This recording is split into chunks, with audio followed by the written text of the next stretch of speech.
You're listening to the We Are Libertarians Podcast Network. Find all of our shows at wearelibertarians.com. You're listening to the We Are Libertarians Network. Learn more at wearelibertarians.com.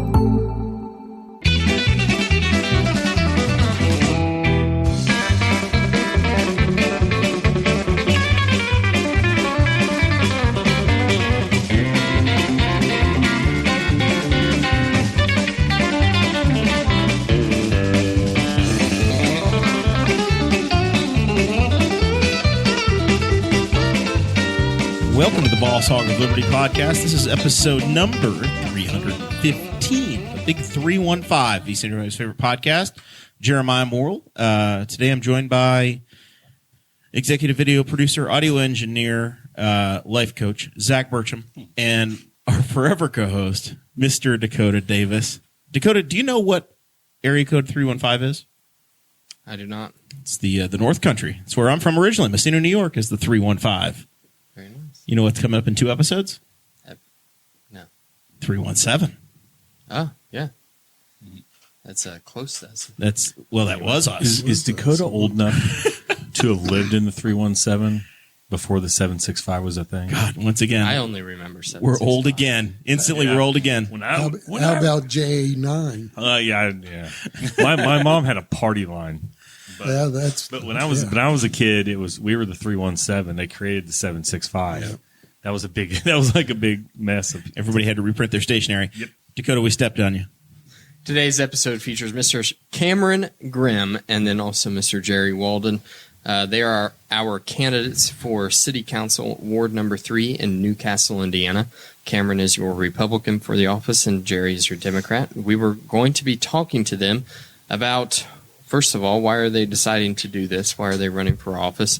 What their motivations are. Then we're going to be talking to them about some topics, mainly economic growth, infrastructure, community engagement, and transparency, and then their goals for the office and the upcoming term.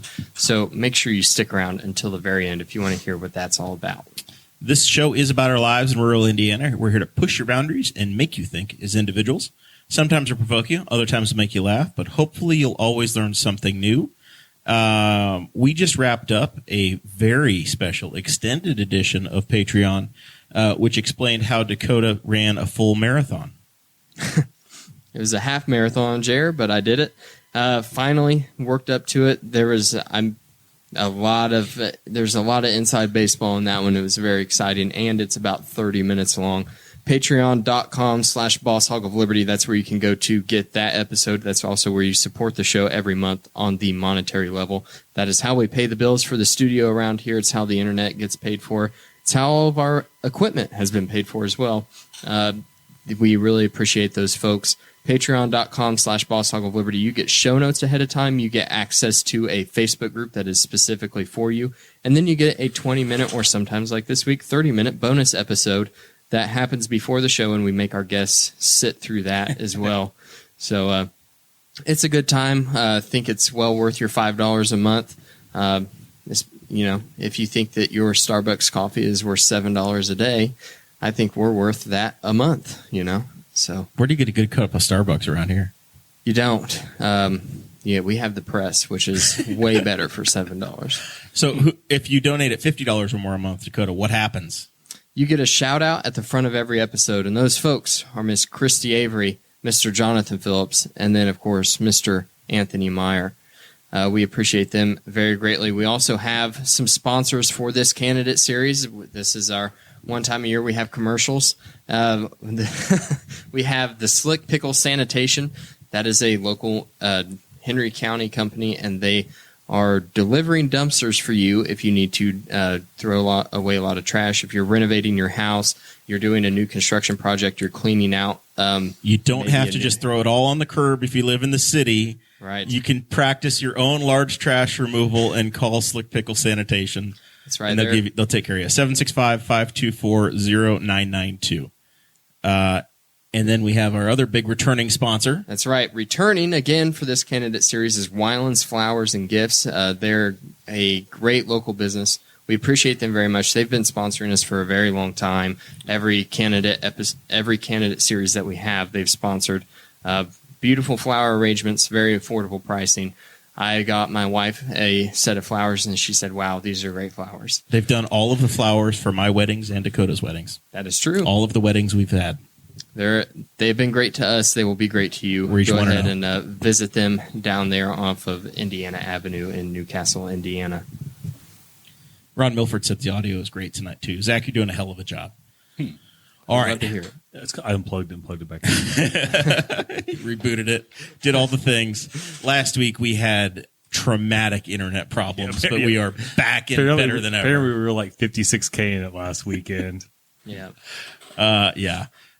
So let's get to know our candidates today. So Jerry Walden's a familiar face. He was here with us 4 years ago for the candidate series, and obviously he won his seat.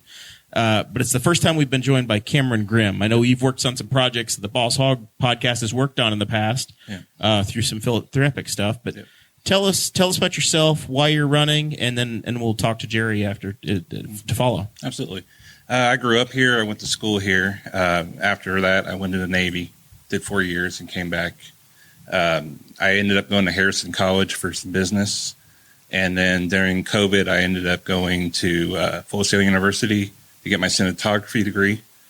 And I do a lot of different things in the community as far as Henry County jobs, pages, and stuff like that, trying to get the information separated so it can get to more people.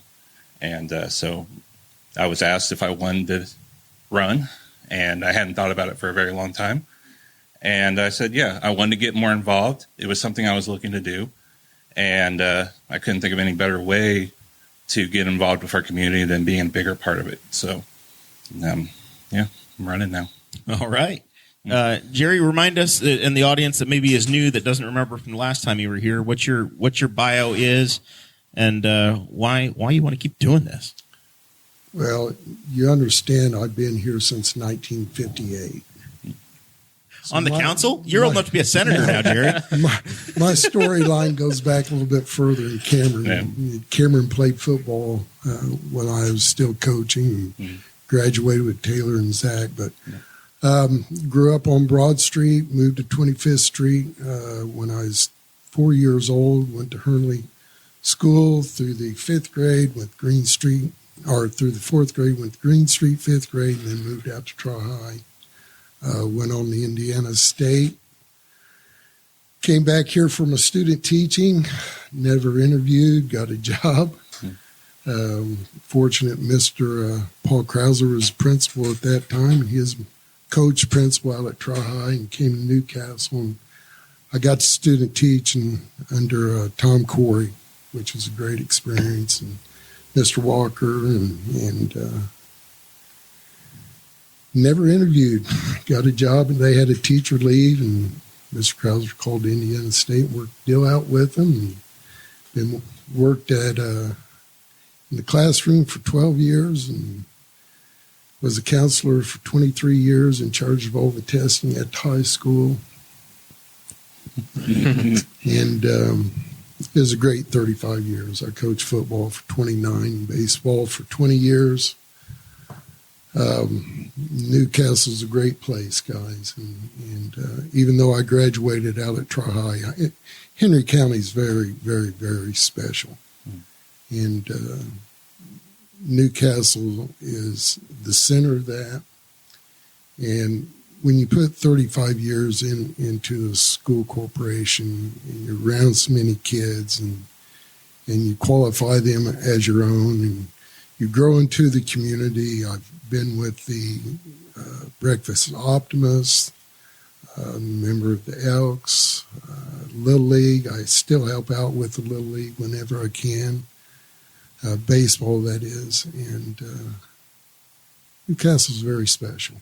And, there are some things, in two terms, you think back 6, 7, 8, 9, 10 years ago, if you step back and look at things, I think you really have to applaud the improvements that's happened, especially around the downtown area. We have just got 16th Street open. Saw that. Right, Cameron? Yeah, I saw it. 2-year project, and we're getting ready to go into the State Road 3, and that's going to be a big issue. And I'd really like to have the opportunity to see that through. And then, the other project I'm still working on behind the scenes. The Jerry Walden Memorial Interchange. Yes. So, we've named it that for years. Yeah. The only problem is it's not been built yet. So, all right. So that's your main reason to seek re-election this year is that you want to see through the State Road 3 corridor and those projects that you've been involved with? yeah. And, I'm involved with the land bank. We finally got that started after a number of years, and that comes from me serving on the Henry County Housing Committee. That was a goal of theirs. It was stated in our comprehensive plan, and and Zach serves on that with me, and we're right at the $58,000 mark. Hit that this week. And that's starting out with zero money. $58,000 in available funds to lend? No, not to lend, to buy properties. To buy, okay. And we talked about helping out with demolition of structures. The last 10 years, there's been over 300 structures demolished. Zach, do you want to do the honor of describing the land bank for folks who might not know? I mean, yeah, I probably couldn't do as good a job as Jerry, but people know there's a lot of properties that are dilapidated properties, empty properties, and if they go through the process of tax sales and stuff, they'll get picked up. The city ends up with them, and the land bank then gets them from the city, and we sell them to get them back on the tax rolls. Some of them we have houses that are coming up, and some of them are going to be coming up pretty soon. Some of those get rehabilitated. Some of them we just demo them, and we sell the lots for a very affordable price in exchange for the ending up on the tax rolls. And those people just have to pay the taxes on them and maintain the properties and keep them in good shape. And a lot of them, it's like adjoining property owners buy them and just make their yards bigger. But a lot of them, they're it's hard for the city to get around and keep them cleaned up and mowed and stuff. And so somebody takes them off our hands, they get a bigger yard, and the neighborhood looks better.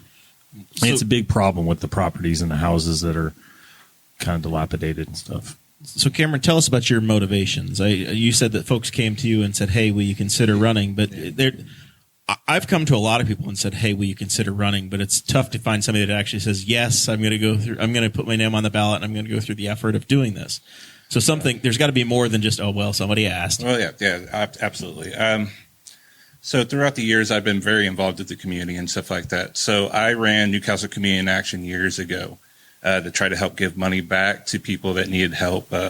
We helped pay for some funeral costs and stuff, some kids that passed away and stuff like that. And we ran the Rock the Arts Park Festival for 4 years to raise that money. And through 5 After 5 Studios, which is my company and everything like that, we've done multiple commercials. We've done the Henry County tourism commercials and stuff. So my involvement over the years, this just felt like a good platform for me to be a part of, to use my ideas and stuff to try to push Newcastle into a better direction. I think we've done some good things over the years, but I think there are some things that have been missing, and I feel like that's where my place is right now, is to try to push those issues and stuff like that. I'm all about the hard conversations and stuff like that, and I think a lot of people know that. So I believe I can help, pass the puck and get some jobs done.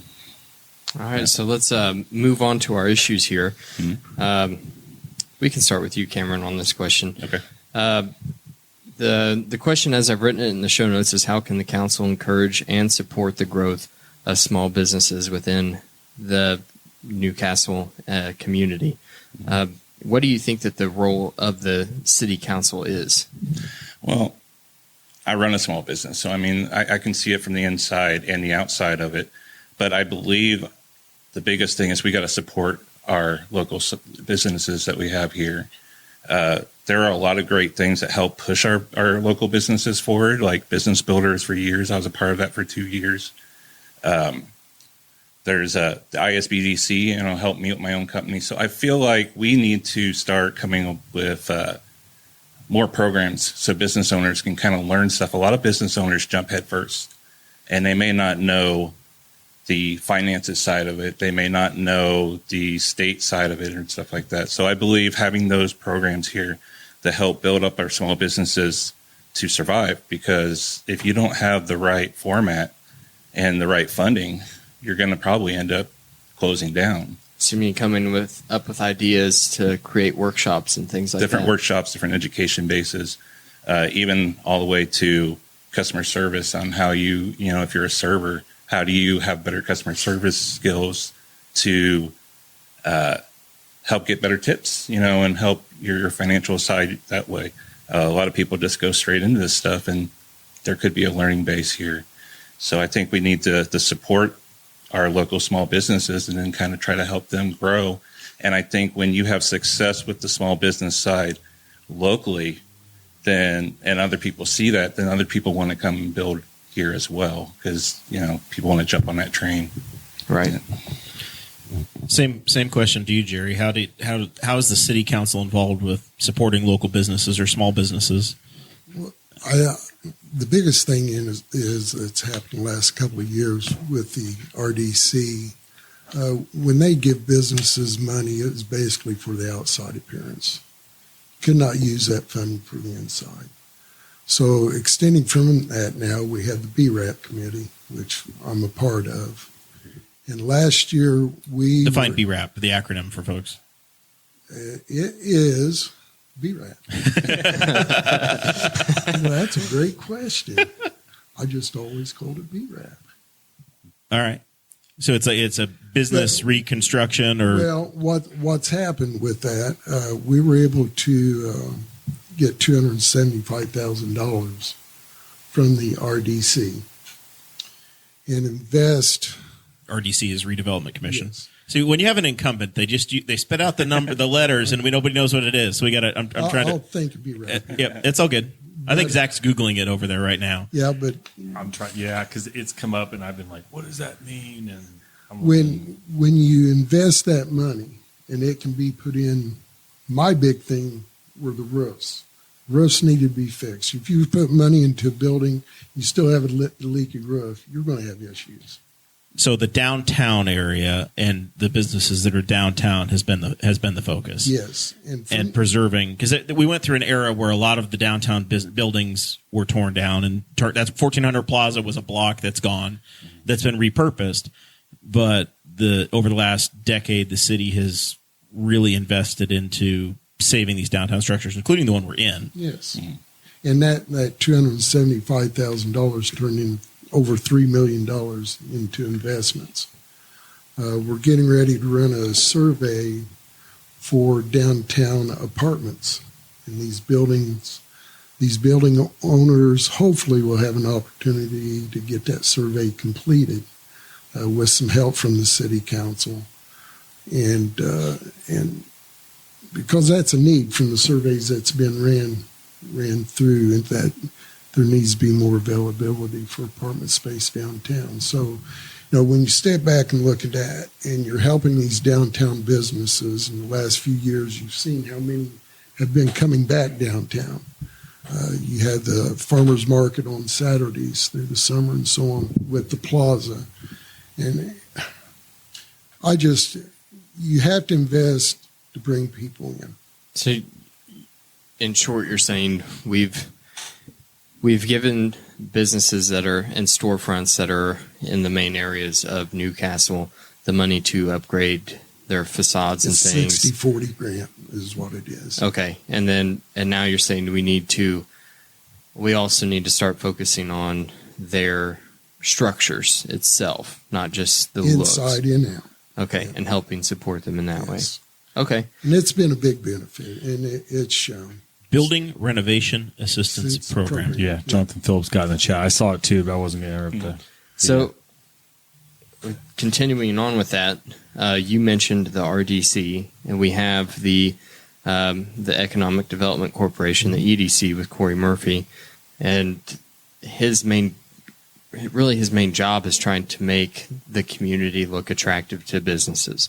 What can the city council do to assist in that, to try to make this area look more competitive for businesses that are maybe thinking about moving here? Well, one of the big things, and we talked about that this last Monday, Corey gave a presentation, and it's probably time for us to take a look at our comprehensive plan again. As a city, not the county, As but a the city, city's comprehensive But the plan. county, too. We need to work hand in hand in this. because we're in the running for a $2 million grant right now, one of 2 finalists. And that would be huge for us. And Corey explained all of that. But, as you go around town, you see all the new paving taking place. We've gone through water separation projects. We've resurfaced streets the right way. We've ground them down to try to save our curbs, which in the past you pave over, pave over, pave over. You lose the curbs, which then you lose sidewalks. That's been a big benefit until the gas company came in and started digging up our new paved streets. But they're supposed to repair those. And The best way to figure out if you need gas improvements or you're going to have a water line that's going to break is to pave over it. Yep, that's generally the way it'll work. But that was one of the big things with 16th Street. Mayor York was able to get the state to agree to replace the water main there because it was a century and a half old. And like he told them, guys, you don't replace that, we're going to be digging it up here in 3 months. Yep, anytime it'll happen. So Cameron, let's talk about what you think are the role of the city or the city council in attracting some of the larger businesses, not necessarily the downtown businesses or the independent small businesses, but the larger businesses to the community. And we focus a lot on downtown, and I think there's other areas in our city that we need to start really paying attention to. There's empty buildings and stuff. I feel like that should be utilized over on North 12th Street and stuff like that. But I think getting in the right channels, Main Street for the state of Indiana, has a open door, for people to come in and have invited me and stuff like that. But there's a lot of places and a lot of business looking to expand, looking for a place, and why are we attractive and stuff? And we need to have the right infrastructure. I've been told over the years that, we've been Frankensteining some of our old pipelines and stuff together and stuff. And if we don't have the right infrastructure for those companies to come in, I think then we're really going to be hurting as far as being attracted to them because we don't have what they need. So I think it's just really being actively persistent, and finding out who wants to move to a better place. And Indiana's been pretty attractive to a lot of different companies. Indianapolis is building out pretty good, and they're moving out this way.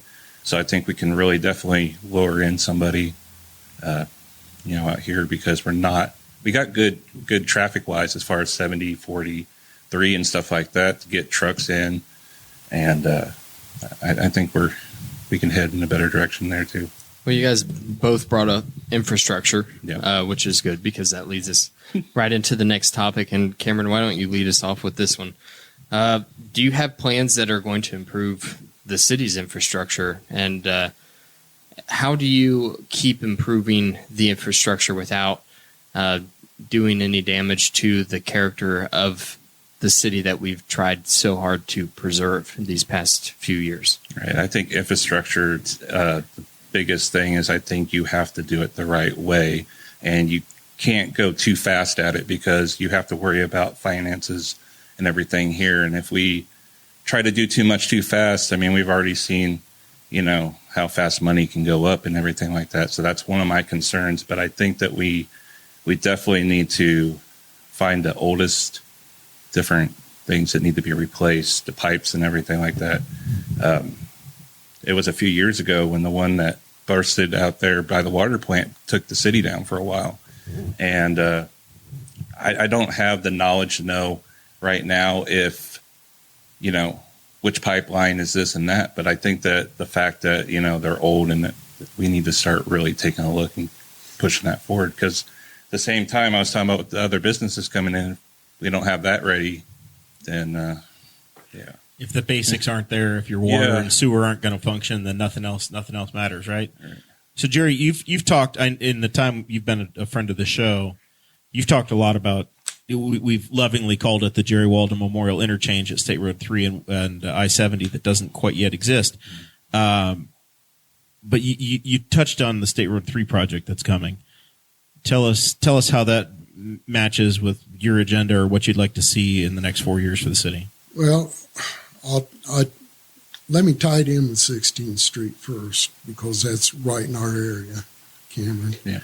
One of the big things there, when they were going in and reconstructing all that at Kentucky Avenue. If you look back east, that poor family's yard flooded every time we got a big rain, even with the retention pond over off of 20th Street. Come to find out some of the pumps weren't working. It pumps that water on down 20th Street past the hospital. But anyway, we got a larger culvert put in there because that used to be a creek that ran right underneath Kentucky Avenue. So you had to get that water out there. We also got the sidewalks extended on the west side all the way to Washington Street. And you did this with NDOT, with Yes. as the city's input? And the thing is, you had to be willing with these street projects, these highway projects, to work with the state and to work with the county and bring up, hey guys, we need to get this sidewalk extended to Washington Street because we have an elementary school right there. And they did. The sidewalks are 4 feet wide. They're wonderful. They still stopped on the east side at Kentucky Avenue. That's to have gone on with that, the engineering costs would have skyrocketed. We wanted that. We asked for it. We got half, so that's great. With State Road 3, It's about. There was an article today. NDOT is having a big meeting next week in next town, week, yes. and it's about a $36 million project that's coming. That's going to Yes. go basically a 3-mile stretch through the core of our business district. And we really need people to show up and listen to what they're saying. The whole story on that with the sidewalks, Kathy and I, we usually went to Cafe Royale before school and got a drink, and we just had like a 6-inch snowfall, and there was a family walking on the east side, pushing a stroller with 2 smaller kids. One was in a Burger King uniform, one was in a McDonald's uniform. Oncoming traffic, they were grabbing everything, sticking it in the snow. I said, Kathy, I got to do something about getting sidewalks in here if at all possible. We have 3 lanes on one side, 2 on the other. That doesn't make sense to me. So proposed that to Mayor York, and he took it to the state. It cost us 2 years on the project, but it looks like right now sidewalks on both sides from Riley to New York. That is a godsend. I look at it as a way for people to get back and forth to work. I look at it as a way for people to use it for health-wise, running, walking, riding bikes. Because you've nearly got a walking path then, that if you can just close that little distance you have on Riley Road from the walking paths you put in to State Road 3, you've now got connectivity all the way to downtown. Exactly right. And we asked for out to Walmart to Ivy Tech. I'm crossing my fingers that we'll still get that much, because I think that would be huge. That means that each of the intersections will have crossways. We're going to have some issues, I think, with the safety concerns of the state putting down separation areas between the lanes. But I think overall it's going to be really nice, and it'd be a nice attraction. It'd be a big addition for businesses up and down 3. So that's similar to what Greenfield has done with State Road 9, where you can't turn across traffic any longer. Exactly. Now, in the mayor's race, former councilman Clay Morgan has been talking about trying to help support some of the businesses that are in existing now, and how they're going to deal with this construction process over a couple of years. Have you guys heard from any business owners or talked through that, and how the council might be able to be helpful to those folks? Well, one of the business owners is Jeff Hancock. He's on the council. And I think overall, 16th Street was a 2-year project, and it was a pain. It caused some issues. Our citizens dealt with it great. The contractors dealt with our citizenship great through there. I talked to several up and down through there through that whole 2-year project, and it just had to be done that way. And we're going to reap the benefit of that now. And I want people to keep that in mind, what we went through with 2 years there. Getting ready for this State Road 3, that's going to be an extended project. Forget about the bridge on 38, because that is cluster. That company lost money on that project and should have, because that was ridiculous. But as far as the State Road 103 project, guys, I-70 is going to be expanded to 6 lanes. It's going to happen within 10 years. Indianapolis is coming this way. Dayton's coming this way. And my whole thing is I explained to Congressman Pence, who was so gracious to come to a meeting, and he called for a second meeting on top of that with our Eastern Indiana Planning Commission that I represent Newcastle on, that the workers are going to be there, the equipment's going to be there. Why not just go ahead and put that in? Because we were told that for every mile of interstate costs $32 million.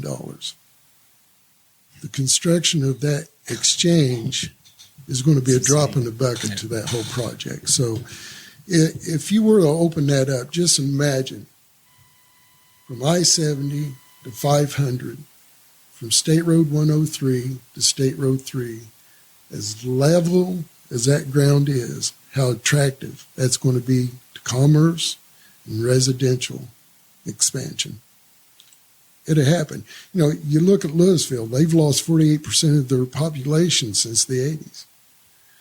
We've stayed pretty even. It's about 3 to 5% population. If you open that up,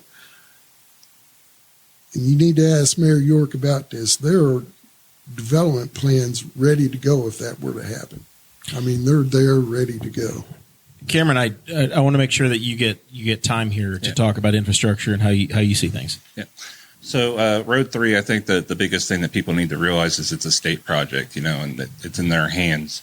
There are a lot of business owners, I haven't really talked, but overall have talked about, how it's going to affect them and everything. And I think the biggest thing that we need to do is we need to stay on top of it. Business owners need to be talking, and that way we can keep them all up on what's going on, because if we just let them do what they want to do and we're not that active, then it's going to be really hard for some of these local businesses and everything. I think it's a great project, but I think one of the concerns came from EMS about the dividers and stuff, because it's like Greenfield, and not being able to get out certain ways because they can't turn, and how difficult that's going to be for them. And I've been to Greenfield recently a few times and seen how they did that. And I like the fact that on State Road 3, if two people are turning from different directions, sometimes you're getting kind of, close into an impact and who's going to turn first and all that. That's nice to have that division, but at the same time, if it's making it harder for certain things, then I think that's definitely something that needs to be addressed. Fire department brought it up. Yeah. My job, it would be, there's been 1.5 million times that I've been heading one direction and got a call for something in the other direction, and just been like, well, I can just anywhere through there, I can just get right in the center lane and do a U-turn somewhere. Mm-hmm. And I mean, I'm not going to do that in my personal vehicle because for obvious reasons, but if I'm responding to something, I'm going to. But I see your point. I worry about it as far as there's a lot of issues. I also work in Greenfield a lot, and I'm on there, and it is quite possibly the biggest pain in the butt in the entire world.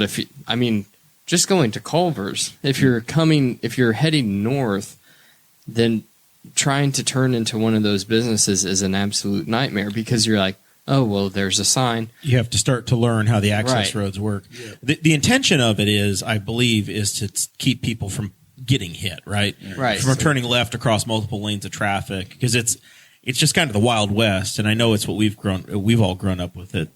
Jerry, you remember when 3 didn't exist, but when it was Bundy. But for the rest of us, it's been, you're the one that said you started in the 50s. I don't know. We put away the horse and buggies, and then we moved to the Oldsmobiles, and now we've got the Teslas. This did used to be a wagon shop. I mean, we got a taste of it with they're doing paving right now on 3 south of town, and for a stint, I don't even pay attention, but for a stint of that, they were doing some prep work. Jeremiah endlessly defends them for earlier the year. Like they I'm sorry, I just know how concrete works. They inconvenience our lives, and then they just stop inconveniencing our lives. But then they don't take the barrels away, like it's just like keeping the barrels were gone for a while. No, they were on the shoulder. They never got rid of them. But now they also sat there for about a week and a half before they decided to move. Yeah, but during that stint, I'm not even sure they closed down nearly every crossover through the median between here and 70, and it didn't affect my life much. But I have friends that live out there who live on one side of 3. And their kids go to school on the other side of 3. And I was like, where did they have to go to get across 3 to go to Tri-High? Like, they literally just cut part of Tri-High in half, like their school districts. So I was like, so yeah. Well, they could have jumped on I-70 and exited at the Jerry Walden Memorial Parkway. Yeah. But it doesn't exist yet. But sometimes what NDOT does, like, people need to be patient. Yeah. Go ahead and talk to your council meetings, because there are people that have like, I know if there's an NDOT project, Dave Barker is speaking with them on a regular basis, but also understand that sometimes they just want to get what they want to get done. And if there's an inconvenience, they don't really live here. Well, okay. that's what I wanted to bring up. What, Cameron, you were exactly right. They're going to do what they're going to do. Right. And people are just going to have to, as Jeremiah said, learn another route. You got to know the access roads. I'm very interested in seeing the drawing plans and see where those When did you say that separations meeting will be. was, Jerry? I think it's the 11th. 2 weeks away. Yeah, 11th. So it could be at Bundy Auditorium. You could have hundreds of protesters or excited patrons. You might want to take your microphone. Okay, I got a question. Jerry, is that during fall break? I don't know when. I don't. I bet Yes, it is. Yes, it is. Yeah. Good October for them. 11th, They 6 p.m. They schedule when half of Henry County is going to be in Gatlinburg. And those meetings are always interesting. They come to city council meetings. I They're very found a nice sandwich in the park, and it had mayonnaise on it, and I didn't want mayonnaise on the sandwich. So This is about a road, ma'am. let's pivot here for a minute. Now, Cameron, you got into this race because you said you've been involved in the community. Right. You've been engaged, especially through social media platforms. Yeah. So, with that being said, how do you intend to involve your new constituents, if you win, in the decision-making process, in your decision-making process, Right. and just in the issues? Right. So I think the people's voices need to be heard, and I think that's been my biggest platform with people. When this country was started, it was all about, representing the people that are in your area. And so I have created my own website. It has different community links on it. I'm going to keep building on it to get information out there, to have people to be able to give back their information that they want to see. I've just put out a community survey asking about the things that they want to see, the things that they feel are lacking. The school systems and how they feel, the parks and everything, just to kind of get a baseline of what the people feel like. Because I feel like sometimes we're a little out of touch of what the people want, because a lot of people will just sit there and they won't express their voice. And I think this is a good way to anonymously say, hey, this is what I care about. As far as also, I have social media links and stuff for, like I said, Henry County Jobs events, and that's a way for me to be able to get stuff out, also receive things. And then also, I want to be transparent. It's in my wheelhouse, live video and stuff like that, to keep people up to date on what's going on so that they know, and then they can give back feedback. My email is always available on my phone so that people can voice what they want and stuff like that. So the biggest thing I want people to know is I want to be the voice of the people here, and I want to, successfully do what they need, as long as it feels the right way that we can do it. Because I'm all about the right things for the right reasons. And that's always been what I built my company, myself around. So We do want to give another thank you to Wyland's Flowers and Slick Pickle Sanitation for sponsoring the candidate series. Excited to have them back and be a part of getting us on the show and having the live video again for the candidate series this year. Jerry, tell us about community engagement for you and transparency and how you think the council can continue to make improvements. Well, for me, I live in my grandmother's house. They're on 14th Street, North 14th Street. I've always been a part of Northeast Newcastle. My boys went to Wilbur Wright. Northeastern part of our city gets a really bad rap. A lot of great people there, and I just kind of laugh when people ask me where I live and say, I can't believe you live there. Why not? I grew up with all my neighbors. I bought the house off my dad. He bought it off my grandmother, and then when I got the job here, I bought it in 1980. I got married in 1982. Was sold automatically on Wilbur Wright. Whenever they had an open house, Kathy and I drove the first couple of times. You couldn't find a parking space. So we learned our lessons that we're just going to hold hands and walk there. With no sidewalks? With no sidewalks. Hiking boots and everything. Uphill always. 3 foot of snow and uphill both ways. But what people don't realize, the hospital's our largest employer in the county right now. And I've worked very hard behind the scenes in getting our streets around Wilbur Wright, leading to Wilbur Wright, around the hospital, to where they should be. 20th Street's been repaved. The rest of it's going to get repaved here soon. Washington just got finished. Of course, North 16th Street is finished. 14th Street is finished. That is very important to me. We have the Wilbur Wright Trail close by. We have the Fitzgerald Trail matching into it now. Jimmy Kidd and Rex Peckinpah got that all started, and we got that opened up. If you go to Osborne Park, it's a great park now. All the road footage through there has been redone, new playground equipment, new softball diamonds out there, which is fantastic because I grew up playing softball out there after I graduated high school. Bathrooms improved a little bit? Bathrooms are improved and upgraded. Used to be like camping. It was. Or you go to the park and find a tree, right? But we had. I heard you can get ticketed by some people for that, Jerry. Yeah. Basketball courts being so. The north side, we have new housing development going in out there. I'm very proud of what's taken place since I've been on the council with all of that, and having lived there as long as I have, and being in the school corporation. People call me, they email me, and I think they're very comfortable doing that. And our whole council right now, they're not necessarily in Ward 3. They contact me and ask me what can be done. And I'm very proud of that people are comfortable enough to get a hold of me and have enough faith in me. I'm not a politician. I'm furthest thing from it. I'm a citizen just like you guys are. I care deeply about this city. I've invested my time, my life into this city because I believe in it. And I believe we have a bright future ahead of us. And I'm glad that guys your age are finally getting involved. We need you guys. Well, we have bad backs now, so now we can do it. Yeah. Now, so Aaron Dickin, who, by the way, I did endorse him against his opponent this election. Against none of the above. The ghost opponent. Phantom. He kind of took the charge of live streaming the meetings. He's had some equipment issues that hasn't been able to happen the last couple times.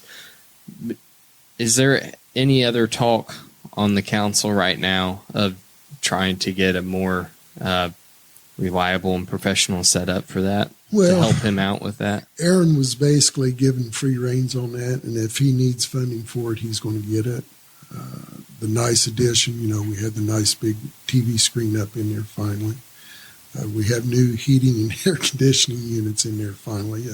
You can actually hear people talk. Because Indiana's changed the law. Now it was hey, we'd like you to, but now by law, streaming's required for all public meetings. Absolutely should be. And people need to understand that the city council is the people's council. Mm-hmm. Everyone's welcome there. Everyone has the opportunity to get up and say whatever they need to say. No, the only thing that I ask is that they do it with full respect. It's just like Cameron was saying a second ago with this. It's hard to get people to come and voice their opinions. And we need more of that. I don't think we're that intimidating, though. I know whenever I lived in the city and we first started this podcast, I was going to the city council meetings and with a notebook and taking notes and stuff, and it was shocking and it was really surprising for me week after week how it was like it was me and Dale Cole in the audience, like. To me, that's embarrassing. We got to honor a citizen of the month, and there was a great turnout. And we always say, if you don't want to stay, you can go ahead. I wish they'd stay and see how it operates because it's very important. People have to be involved. Mm-hmm. This is their city. This is your city. This is my city. And you had to be involved, and that's one of the best ways to improve. I don't get to vote, but I got another bill for $100 today from the city. So, but I get no vote. I want to pivot back to something Cameron was saying a minute ago about your website and stuff and taking community input on things. Yeah. I've noticed even the last few mailers that I've gotten from the State House that they used to always be surveys, right? Right. I haven't seen a survey. Right. So it's just... it's made me curious if things aren't the same on the State House side where they send out these thousands of surveys and they get 12 back, So I know that Aaron Dickin has done some of that as well. He's put out Google Forms and things. Right. Is that something that you think you would continue on doing no matter what? I do. I started with the Google Forms as well. Definitely wanted to hear what people had to say because I'm coming into this new and everything like that. And I want to know what everybody desires or what they feel is lacking. So I believe it's something that we can use down the road, even on, a simple issue as, we can directly just to one issue, or we could be more verse and stuff and have different questions and stuff just to try to drive a direction. I call it a baseline for me. It's a baseline that we can build off of. So, okay, we did this. Now, when we put out the next one and we've done some stuff, how do you feel that we did on that? I think it's important to have people, approve or disapprove what we do because, or at least know that they disapprove. Right. and I think, well, guess what? They're going to disapprove and they're going to approve. You're on both sides of the fence, no matter what it is. Right. And I think that we need more people involved. It's just not the people that are running, that are in office, that need to be involved and do things. We need to come together and stuff.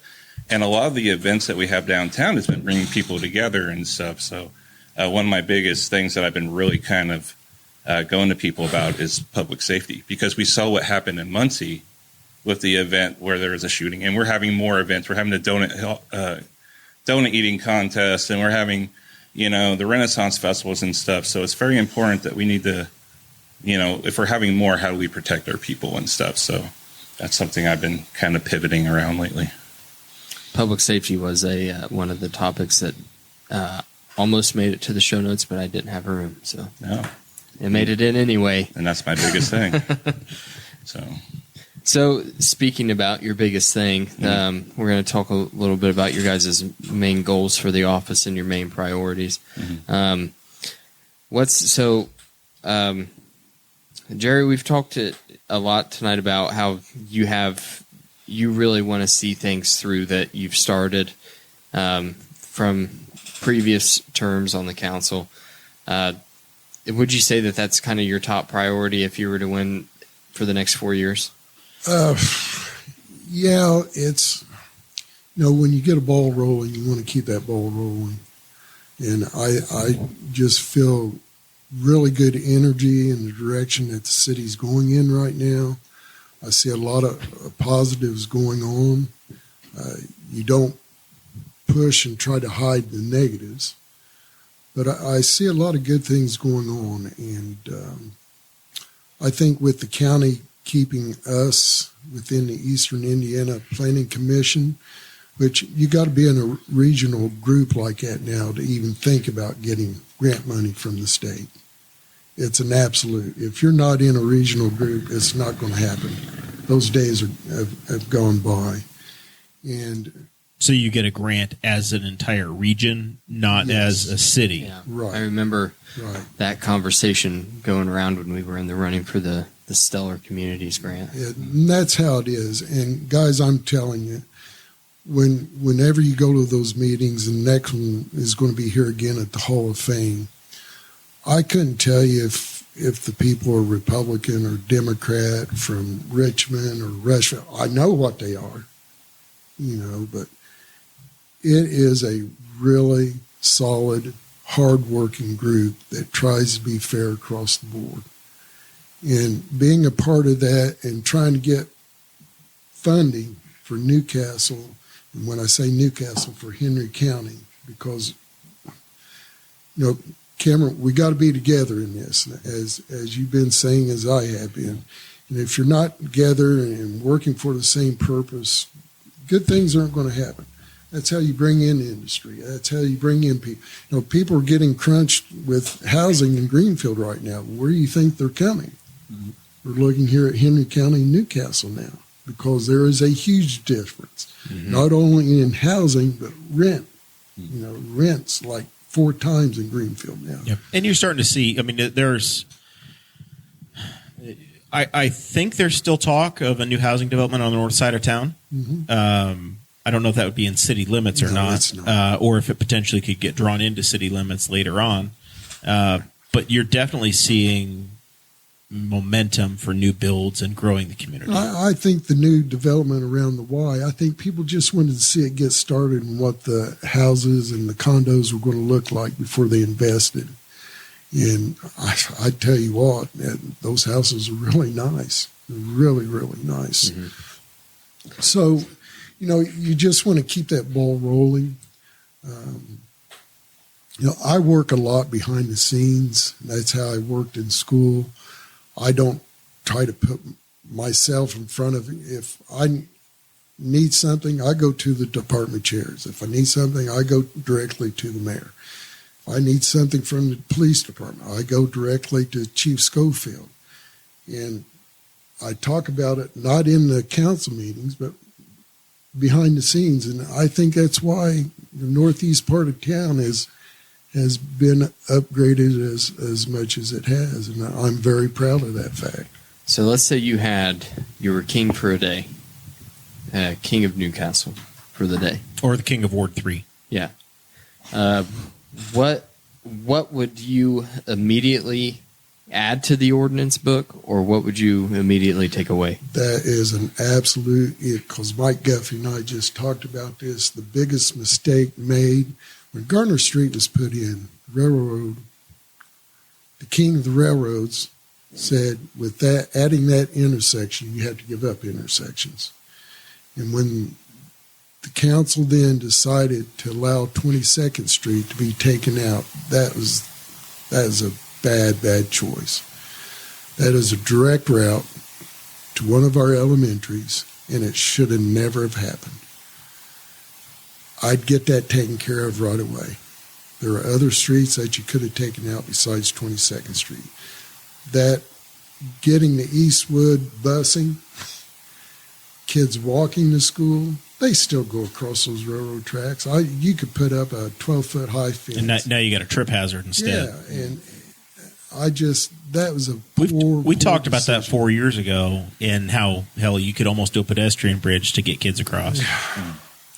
It really concerns me. That is the one big thing. And another, it really bothers me that structures around the city are able to put up plywood, and that plywood's there 3 years later. I don't think that should happen. I wouldn't want that next to my residence. I don't want it next to your residence. And something needs to be done about that. I will say, Jerry, at my residence, there's a plywood structure for chickens in the back. Good for you. As long as you don't have roosters, I'm fine with it. So, Cameron, tell us, king for a day, and you can change some ordinances. You can wave the magic wand. What what are the policy points that you want to get to immediately? I mean, what you just said about 22nd Street, I will say, is a big. I mean, I live right there, and to have to go around that to take my kids to school and stuff has been doesn't make sense. But one of the things that I've really kind of never really understood was our sidewalk policies and stuff like that. As far as, you know, the homeowners own the sidewalk and stuff, because I've heard of people that have taken the sidewalk out because they didn't want to deal with it and stuff like that. And I don't know if it's really just a money thing is why that changed, because it was before I really got into this and everything when that happened. But right now you have, I think there's like a $500 assistance program to report a sidewalk in front of your house. That's we increased that. yeah, did it. $505 assistance program. 501. Yeah. No, Cameron, that's a good point. Yeah. We get these new sidewalks put in. I think 18th Street is the best example. Indiana. The weeds growing up through. Why in the world they still use that fiber joint between the curb and the sidewalk? I have no idea. That should be a cut joint or a rolled joint, but it should never be that fiber joint because you're going to be dealing with, and you get weeds in the sidewalk, what's going to happen next? It's going to deteriorate. And Mike Royal says it's $1,000 now. yeah, it's $1,000. Indiana and 18th's been like that for a long time, and I see people walking the street to get around it. I mean, you have State Road 103 in Indiana. Don't you have a retaining wall that NDOT has let collapse? Oh yeah. Talk about That's our district. Talk about NDOT doing what they want to do. That's a perfect example. They've blamed it on the company that put it in. They blamed it on the property owner. They blamed it on the city. And the state is not going to fix it. What's your defense for NDOT now, Jeremiah? The state is not going to fix it. So I don't know. It's in Jerry's ward. I'm hearing. I'm listening to his explanation. Sound like it needs some rebar. And it's not up. It's not up to the property owner. It's not their fault. No. So Dave Barker's trying to. I suggest go through the career program and have those kids, but you'd have to really supervise it. But have them put it back. Listen, Jerry, as a former building trades kid, you're going to have it. It's going to happen. Whatever's going to happen. If people don't know, they built this when they made that road look really nice when they fixed it up. But some of these houses got really big, really expensive walls, like expensive. Their front yards got pushed way back, and then they got just vertical walls. And this house, their yard is probably 5.5 or 6 feet in the air, like the wall is, and then Well, it's 2 years. taller than that. 2 years later, the outer part of the wall just collapsed into the road They and on put the sidewalk. 2 blocks together, and you can't do that. There's no anchoring of that wall. I mean, I'll be honest. It has I to be kind of tied chuckled. They're doing paving around my neighborhood, and so they're coming and they've replaced they put ADA ramps in at all the crosswalks. But there's one spot where the ADA ramp goes into like a sidewalk that you can't even see anymore because it's completely taken over by grass. And I was like, man, can't we just have knocked that out at the same time? Because so I feel the areas Cameron's talking about. I feel that I run with the cross country team, and they're they love to run the sidewalks, and I hate running the sidewalks in this town because they're not in good shape in a lot of places. So you guys have, Jerry, you talked about weeds that are growing up through sidewalks. I know that it's a homeowner's responsibility or the property owner's responsibility to keep a sidewalk clear in the wintertime. Weed control, the city doesn't come through and have any sort of a program or a person that's going to come through and do weed killer or whatever to prevent future damage. For you to be able to do that, that person has to be certified in the handling of that. From the state chemist's office. Yeah. And as far as I know, we don't have that right now. And when you go in and try to spray weed killer on a state road, I don't know who you get permission from on that. Probably the same person that's in charge of rebuilding the retaining wall. Yeah. So Cameron, we kind of skipped you on those are kind of the things you go through, though. Yeah. On your main priority for the next, if you were elected for your term. The main priority would be public safety, and that comes in a lot of different forms, as far as mental health, as far as having things for our youth to do so that they're not getting themselves into trouble, I think is very important right now. And with the skate park being built and stuff, that's given some stuff. But I mean, when I was a kid, I mean, we had the movie theater, we had more in the bowling alleys and stuff like that. But a lot of that has gone to the wayside. And so I believe the biggest issues coming in right now, and I'm hearing from people, is they don't feel Baker Park safe anymore.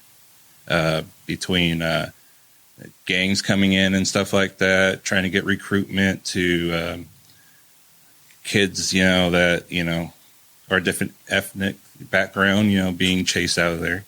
And I think we need to have more patrols going around there and keeping an eye on it, because, I mean, I know people that aren't going there anymore that live over there because they don't feel safe. Osborne, we've had knives and stuff like that out there. I've had people concerned about homeless people, in the back of Osborne Park. People letting their dogs loose at Osborne Park. So I definitely, public safety is what people are really wanting right now, as far as the survey that I've been seeing. And,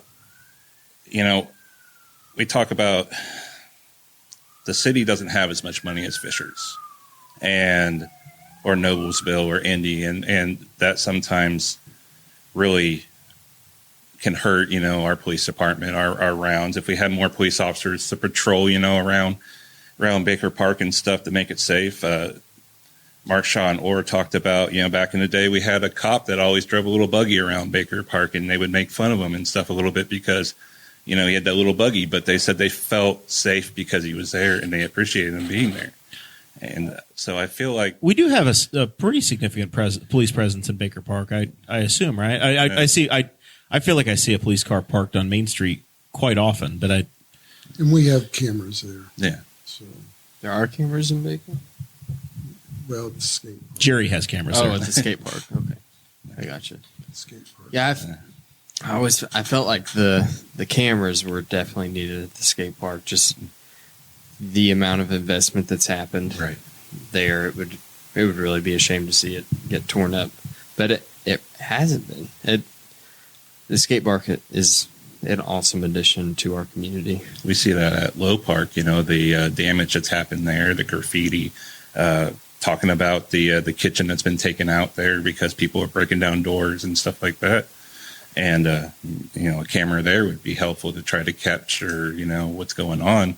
But if we had more events and stuff going on and had more of a presence there, maybe that would be a deterrent to people messing with that. That's right behind the fire station, too, Yeah. though. And that shelter house just needs to be opened up. The walls need to be open, and it's... Now, Cameron, you did mention Low Park. I guess Jerry's talked about the northeast side of the town quite a bit, but the ward actually continues along almost the entire east side of the city, right? It goes. People ask me what the word is. I mean, it goes from the railroad tracks on Broad out of town all the way to Osborne, and then it goes down 18th Street about 5 streets east to right in front of Eastwood. So some of the issues, when I opened up the survey, I talked about that, and that's why I kind of talk about Baker Park, is because I opened it up to everybody, not just Ward 3. Because, I mean, just because we're a representative of Ward 3 doesn't mean that we have other issues, all throughout town. And, I mean, it's probably steady across town in all different wards and stuff like that. But I think it's important to hear anybody out that wants, voice their opinion to me and stuff like that. So, I mean, those are some of the things that are really coming up the park numbers have been pretty low on what people feel like, how they're being taken care of and stuff. And I think that has to do a lot with public safety. So, All right. I think we're at the point in the show. We're running just a little bit over an hour here. When we get to our final thoughts, we wrap things up we might have forgotten. We remind those that are running for office that this is their chance for a call to action, to raise money, to get some volunteers, to do the door knocking, to help get them over the line. We'll start with you, Jerry. Is there anything we've forgotten that we needed to cover, or do you want to highlight? No, I just love coming on here because you guys are always so fair and open and honest. And Cameron, I'm really glad that you got into the race. It's important. It's very important to me that people take the opportunity to get involved in our community. They get out and vote. It's very important to vote. We have some dates coming up here, deadline for registration and mail-in voting and all that.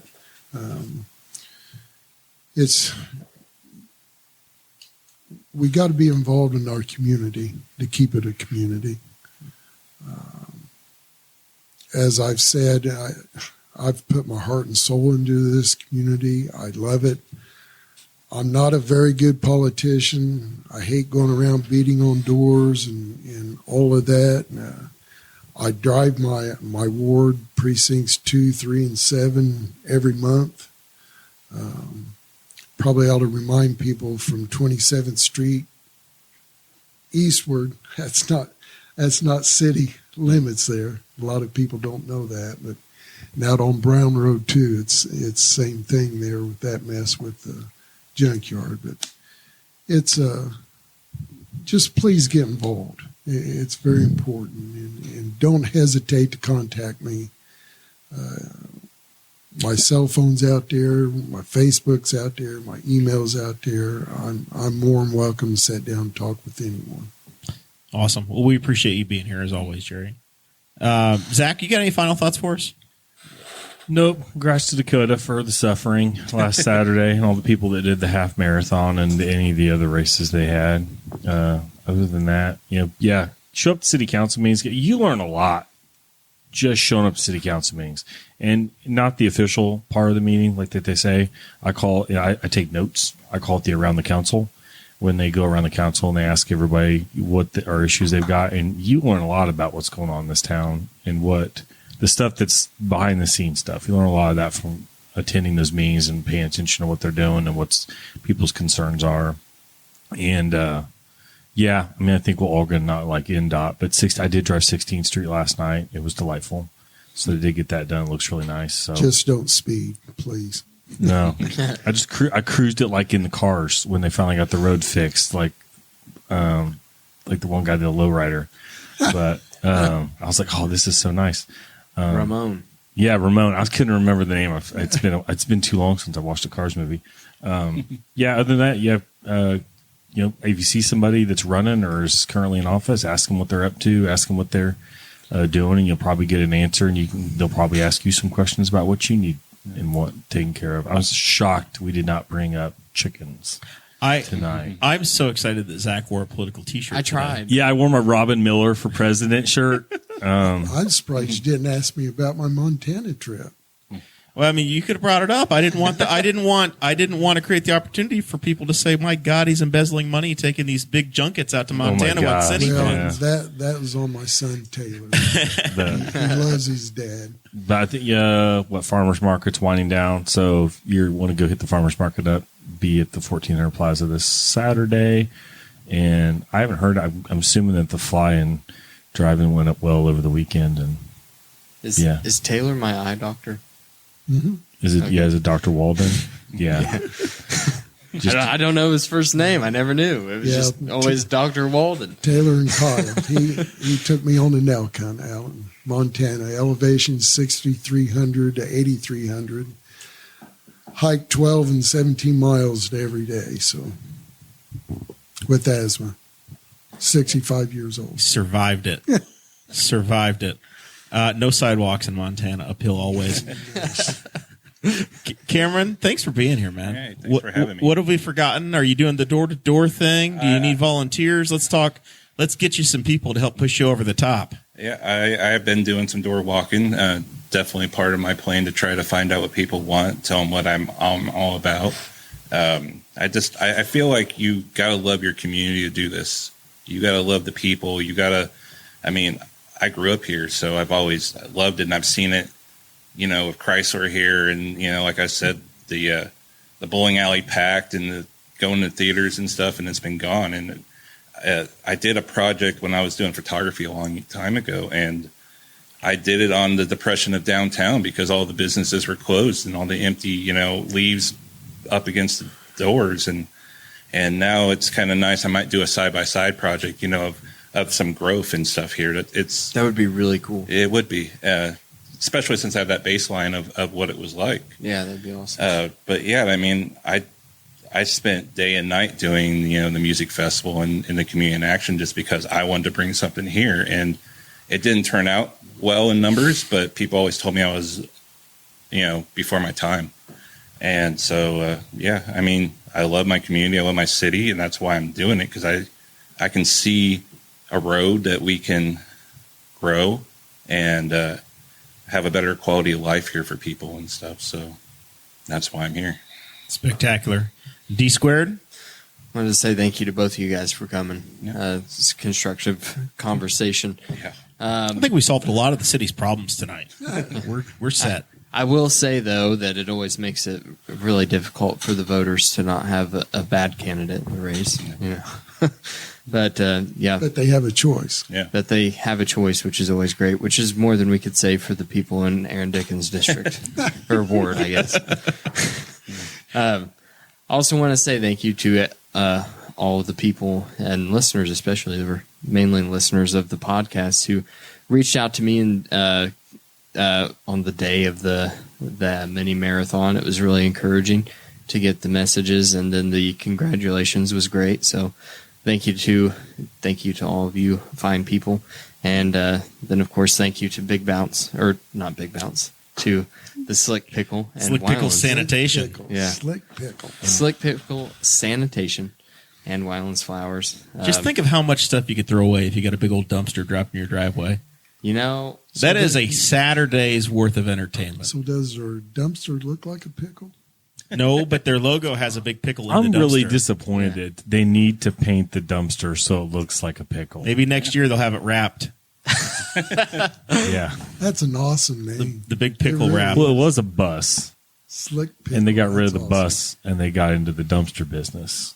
So they're still handling probably some trashy behaviors, but in a different way. But yeah, they need to wrap that sucker. Looks like a pickle. probably It needs- actually a better way, yeah, I'd say. yeah. But thank you for their support. I will say thank you to both Cameron and Jerry for running. I've done it a few times now. 4 years ago, we had this candidate series, and there were only 2 contested races. That's all we had. 40% of the city had something to go out and vote for, and they only had one race to vote in. This city has got the opportunity now where every citizen gets to go in November and have something to vote for. Correct. And they have multiple decisions to make. Right. They've got a clerk treasurer race, they've got a mayor's race, they've got a judge's race, and they're going to have 2 council races to vote on. So you've got a full ballot and a great opportunity to say, yes, the city's going in the right direction, or, hey, I want to make some changes, or I want, you've got an opportunity for input. And we haven't had that as a community in almost a decade. And that's an exciting time. And it's because guys like this say, hey, I'm going to run and I'm going to talk about the issues, and we're going to have a conversation as a city. I just hope people get out and vote. I mean, it's been low lately, so. And I hope they look at the full ballot. Yeah. And Yep. split the straight ticket voting.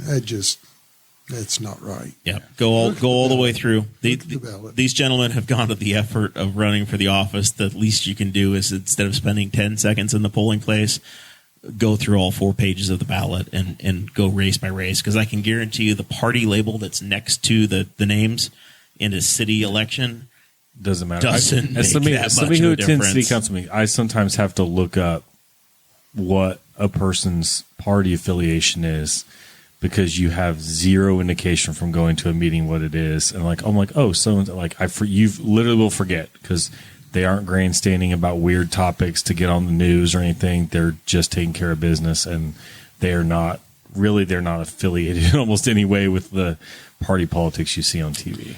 And guys, if I might, I'd like to add, I can't work the polls, and I always work the polls when I'm not running. And since I have someone running with me here, I can't work the polls, and they work very hard to try to get people to work the polls. It's a long day, but I'm telling you, it's very fulfilling. You get a lot out of it. It makes you feel like a full U.S. citizen. You see how voting works. You understand how it works. You make new friends, Republican, Democrat. but it's a great day, and you feel really good after the day's over. You get paid, but that's not why you do it. So if you're not in a campaign, Go be a please poll register worker. to work as a poll worker. As I'm wrapping up here, I want to give a shout out to our syndicator, Chris Spangle on the Wall Network. Our founder, he is on a new television show.